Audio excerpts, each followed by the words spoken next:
ایک شخص تھا, اس نے امام مسجد کو اپنے گھر میں دعوت دی کھانے کی. جب اس نے گھر میں دعوت دی کھانے کی, امام صاحب کھانا کھا کے چلے گئے. پھر اس کا بچہ آیا جس شخص نے دعوت دی تھی اور کہنے لگا کہ وہ ابا میرے پیسے رکھے پہ تھے صوفے پہ نا بہت سارے, وہ کہاں گئے؟ تو اس کا باپ نے بولا بیٹا یہاں تو کوئی نہیں ہے, یہاں تو امام صاحب آئے تھے. تو اس بچے نے بولا کہ امام صاحب نے پیسے چرا لیے. اس کے باپ نے بولا کیا ہو گیا یار, وہ مسجد کا امام ہے, وہ ایسی حرکت کر ہی نہیں سکتے, اور میں ان سے پوچھوں گا بھی نہیں, مجھے شرم آئی ان سے پوچھتے ہوئے. بچہ پھر بھول جاتا ہے. پھر ایک سال بعد وہ پھر اسی امام مسجد کی دعوت کرتے ہیں. تو باپ ادھر ادھر ہوتا ہے, لیکن بچہ تو بچہ ہوتا ہے. بچہ امام صاحب سے پوچھ لیتا ہے.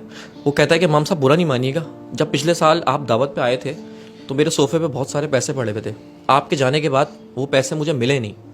تو یہ بات سن کے امام صاحب رونے لگتے ہیں اور کہتے ہیں کہ بیٹا میں اس لیے نہیں رو رہا کہ تم مجھ پہ الزام لگا رہے ہو, بلکہ میں اس لیے رو رہا ہوں کہ جب میں آیا تھا تو صوفے پہ پیسے بکھرے ہوئے پڑے ہوئے تھے, میں نے ان کو جمع کیا اور تمہارے کمرے میں جو قرآن شریف ہے اس میں لپیٹ کے رکھ دیا.